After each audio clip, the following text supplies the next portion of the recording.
अस्सलामुअलैकुम, welcome to my YouTube channel. I am Mohammad Waseem computer academy की जानिब से इन पेज उर्दू की क्लास नंबर 5 के साथ आज दोबारा हाजिर हूँ।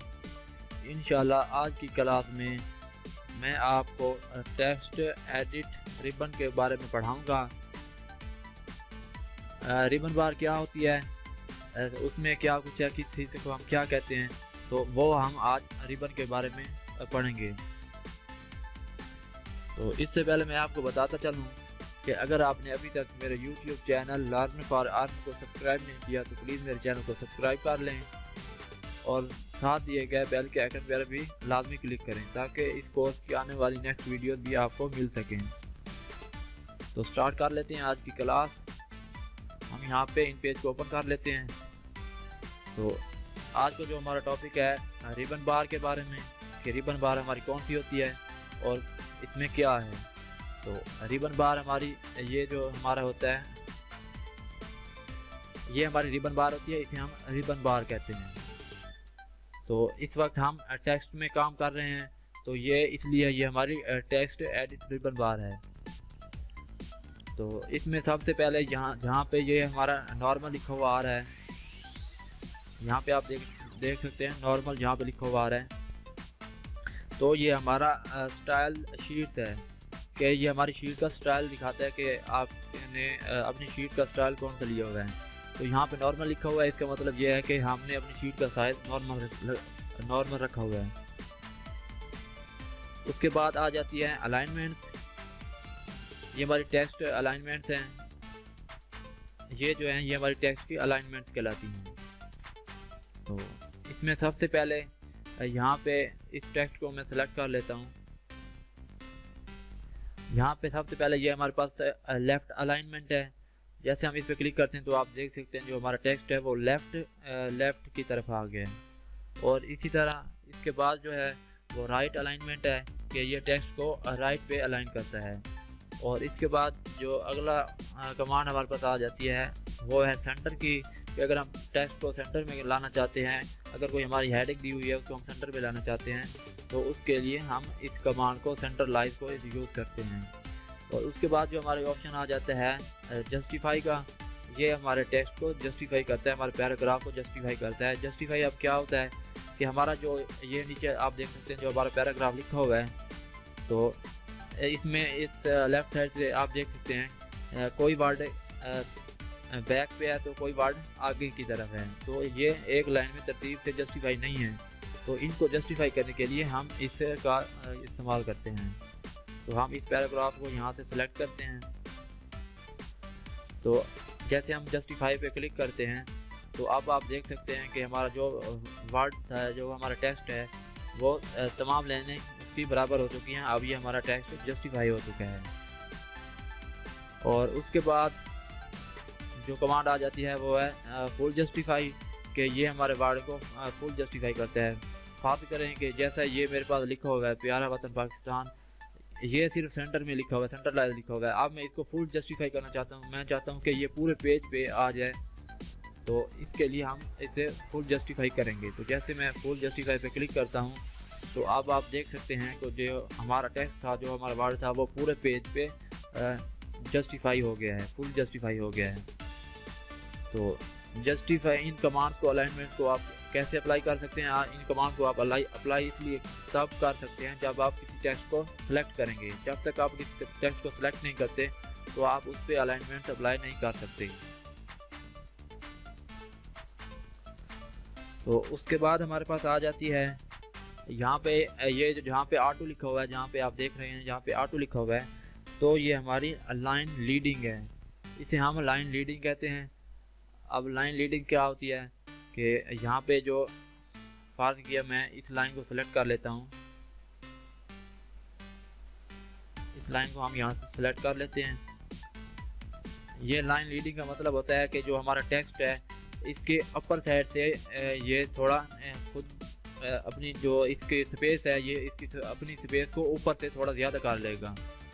तो यहाँ पे ऑटो लिखा हुआ है, ये खुद ब खुद एडजस्ट कर लेता है टेक्स्ट को कि कितनी जगह पे टेक्स्ट आना चाहिए। अगर आप इसकी जगह को बढ़ाना चाहते हैं तो ऑटो की जगह फ़र्ज़ किया हम यहाँ पे 20 कर देते हैं और 20 करने के बाद जैसे हम एंटर प्रेस करते हैं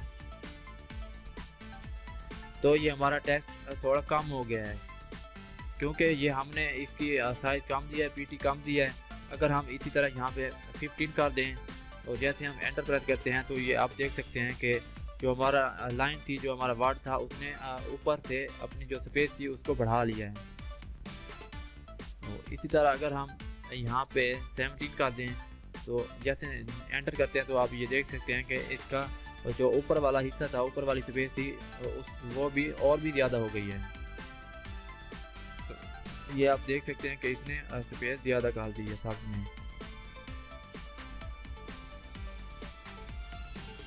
उसके बाद नेक्स्ट जो हमारे पास है, ये जहाँ पे OPT लिखा 0PT लिखा हुआ है, ये हमारी इंटरलाइन स्पेसिंग है। इंटरलाइन स्पेसिंग ये तो था सिर्फ लाइन लीडिंग के, ये सिर्फ लाइन को लीड करता है, और उसके बाद ये इंटरलाइन स्पेसिंग है कि ये लाइन के एंटर से स्पेस कर देता है लाइन को। अब एंटर क्या होता है, लाइन का एंटर क्या होता है, जैसा कि ये एक लाइन लिखी हुआ है और यहाँ पे नीचे एक लाइन लिखी हुआ है, तो यहाँ पे जो ये सेंटर में जो जगह है इसे एंटर स्पेसिंग कहते हैं। तो अगर आप इसको बढ़ाना चाहते हैं या कम करना चाहते हैं तो उसके लिए यहाँ पे 0 लिखा हुआ है, तो अगर हम इसे यहाँ पे 20 कर दें तो एंटर करते हैं तो आप देख सकते हैं कि जो हमारे एंटर में जो स्पेस थी वो बढ़ गई है। तो इसे हम अगर स्क्रॉल करके देखें तो यहाँ पे आप देख सकते हैं कि इसकी जो स्पेस थी, एंटर स्पेस थी, वो बढ़ गई है। और इसी तरह अगर हम यहाँ पे 50 कर देते हैं, 15 कर देते हैं, तो जैसे क्लिक करते हैं तो इसने और स्पेस ज़्यादा कर दी। तो यहाँ पे आप नोट कर सकते हैं कि ये स्पेस को बढ़ाता जा रहा है। और अगर हम दोबारा से नॉर्मल में ले आना चाहते हैं तो यहाँ से हम इसे सेलेक्ट करके 0 करेंगे और एंटर करेंगे, और उसके बाद इसको भी हम 0 एंटर करके एंटर करेंगे, तो हमारा जो पैराग्राफ था, जो टेक्स्ट था, वो दोबारा से अपनी नॉर्मल हालत में आ जाएगा। उसके बाद नेक्स्ट जो हमारे पास आ रही है, जहाँ पे आपको एरियल लिखा हुआ नज़र आ रहा है यहाँ पे, तो ये हमारा रोमन फॉन्ट्स नेम है। ये जो सारे दिए गए नेम, ये रोमन नेम्स हैं, रोमन फॉन्ट्स नेम है। जो हमारा टेक्स्ट है इसके ये रोमन नेम्स हैं। और उसके बाद यहाँ पे आपको नूरी नस्तलीक लिखा हुआ आ रहा है, ये हमारा उर्दू फॉन्ट नेम है। जो हमारी उर्दू लिखी हुई है इसके फॉन्ट्स हैं ये नूरी नस्तलीक, जो आम तौर पर ज़्यादा उर्दू लिखने के लिए इस्तेमाल होता है। तो यहाँ पर उर्दू फॉन्ट्स नेम हैं बड़े। यहाँ से अगर आप कोई और देना चाहते हैं तो वहाँ से आप दे सकते हैं। जैसे मैं सेलेक्ट करके नूरी नस्तलीक की जगह कोई और दे देता हूँ, तो देख सकते हैं हमारा जो टेक्स्ट का फॉन्ट था, उर्दू फॉन्ट था, वो चेंज हो चुका है। इसी तरह हम कोई और सेलेक्ट कर लें अगर, तो आप देख सकते हैं कि इसका फॉन्ट जो था वो चेंज हो रहा है। तो यहाँ पे आप देख रहे हैं इसका फॉन्ट चेंज हो गया है। तो उसके बाद नेक्स्ट जो हमारे पास आ रही है टेक्स्ट कलर है, जहाँ पे आपको ब्लैक लिखा हुआ नज़र आ रहा है, ये हमारा टेक्स्ट का कलर है। क्योंकि आप यहाँ पे नीचे देख सकते हैं जो हमने पैराग्राफ लिखा हुआ है, टेक्स्ट लिखा हुआ है, वो ब्लैक नज़र आ रहा है। अगर आप इसका कलर चेंज करना चाहते हैं तो वो भी आप यहाँ से फ़ॉन्ट कलर से आप यहाँ से कर सकते हैं, टेक्स्ट कलर से आप कर सकते हैं। तो कलर चेंज करने के लिए हम पहले उस लाइन को सेलेक्ट करते हैं जिसको आप कलर चेंज करना चाहते हैं। तो हम अगर आप ब्लैक की जगह कोई और कलर चेंज करना चाहते हैं तो यहाँ पे आप ब्लैक के सामने टॉप डाउन बटन पे क्लिक करें, तो यहाँ पे हमारे पास कलर्स शो हो जाएंगे। अब आप यहाँ से जो कलर सेलेक्ट करना चाहते हैं वो यहाँ से आप कर सकते हैं। जैसे कि हम यहाँ से रेड सेलेक्ट कर लेते हैं, तो हम खाली जगह पे क्लिक करते हैं तो ये आप देख सकते हैं कि आपको टेक्स्ट जो है हमारा वो रेड हो चुका है, आपको लिखा हुआ नज़र आ रहा है। तो उसके बाद नेक्स्ट जो हमारे पास है बोल्ड एंड इटैलिक, जहाँ पे आपको बी लिखा हुआ नज़र आ रहा है, ये टेक्स्ट को बोल्ड करता है बी। और ये जो आई लिखा हुआ नज़र आ रहा है आपको, ये इटैलिक कहलाता है। ये हमारे टेक्स्ट को तिरछा करने के लिए यूज़ किया जाता है। बोल्ड हमारे टेक्स्ट को थोड़ा मोटा करता है। जैसे कि यहाँ से मैं इसे सेलेक्ट कर लेता हूँ और यहाँ से हम बोल्ड पे क्लिक करते हैं तो हमारा टेक्स्ट आप देख सकते हैं कि कुछ मोटा हो गया है। तो मैं अगर इसका साइज़ थोड़ा बढ़ा दूँ, तो साइज़ बढ़ाने के लिए ये जो हमारा है यहाँ पे जो आपको नज़र आ रहा है करैक्टर साइज़, यहाँ से आप करैक्टर का साइज़ बढ़ा सकते हैं। तो हम इसका साइज़ बड़ा कर देते हैं अब मैं यहाँ से बोर्ड ख़त्म कर देता हूँ। तो अब आप देख सकते हैं कि हमारा टेक्स्ट जो था वो थोड़ा बारीक हो गया है, बोर्ड हट गया है। तो दोबारा से मैं बोर्ड को अप्लाई करता हूँ, तो आप देख सकते हैं कि इस पर बोर्ड अप्लाई हो गया है। और इसके साथ ये जो हमारा है आई लिखा हुआ नज़र आ रहा है आपको, ये इटैलिक है। जैसे इटैलिक में मैंने क्लिक किया तो हमारा टेक्स्ट जो वर्ड था वो तिरछा हो गया, इटैलिक में हो गया। तो इटैलिक को ख़त्म करने के लिए दोबारा से आई पे क्लिक करें, तो ये दोबारा से इटैलिक ख़त्म हो जाएगा और अपनी नॉर्मल हालत में आ जाएगा।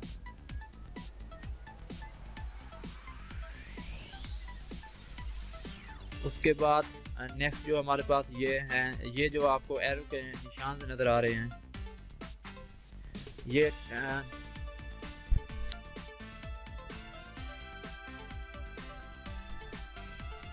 टेक्स्ट ऑर्डरिंग है। ये टेक्स्ट को ऑर्डर देते हैं कि आपने लेफ़्ट से राइट की तरफ जाना है या आपने राइट से लेफ़्ट की तरफ जाना है। तो फर्ज किया ये मेरे पास जैसे टेक्स्ट है, ये हमारा राइट से लेफ़्ट की तरफ जा रहा है।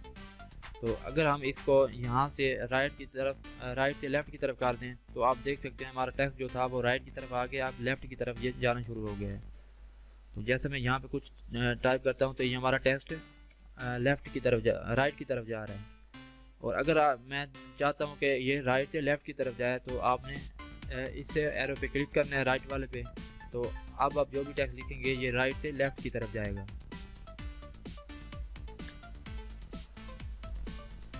उसके बाद ये जो हमारा नज़र आ रहा है, जहाँ पे नाम आपको लिखा हुआ नज़र आ रहा है, ये हमारा करैक्टर स्टाइल होता है। आप यहाँ पे टॉप डाउन बटन पे क्लिक करते हैं तो ये हमारे पास स्टाइल आ जाते हैं कि अगर आप टेक्स्ट के ऊपर कोई स्टाइल अप्लाई करना चाहते हैं तो यहाँ से हमारे पास सिंगल है, डबल है, ओवरलाइन है, बॉक्स है, पैटर्न है कि आप टेक्स्ट के ऊपर जो आप स्टाइल अप्लाई करना चाहते हैं वो यहाँ से आप अप्लाई कर सकते हैं। तो जैसा कि ये मेरे पास है, इसको मैं सेलेक्ट कर लेता हूँ और यहाँ से हम सेलेक्ट करके अगर हम सिंगल पे क्लिक करते हैं तो आप देख सकते हैं हमारे टेक्स्ट के नीचे एक सिंगल लाइन आ गई है। और इसी तरह मैं डबल पे क्लिक करता हूँ तो ये नीचे डबल लाइन आ गई है। और अगर आप इसके ऊपर बॉक्स बनाना चाहते हैं तो बॉक्स पे क्लिक करें तो ये इसके ऊपर बॉक्स बन जाएगा।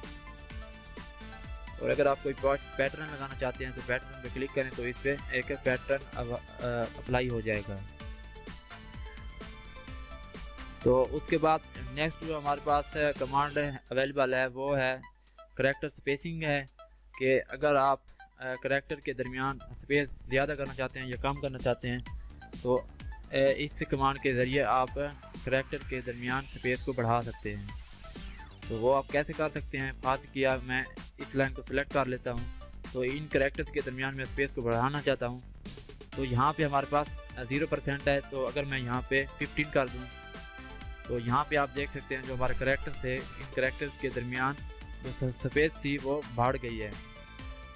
तो अगर आप यहाँ पे नोट करें, मैं दोबारा इसे सेलेक्ट करता हूँ और यहाँ पे मैं दे देता हूँ 100 टाइप कर देता हूँ। और जैसे हम एंटर करते हैं तो आप देख सकते हैं पहले थोड़ा करीब थे, अब ये दूर दूर हो गए, स्पेसिंग इसमें ज़्यादा हो गई है।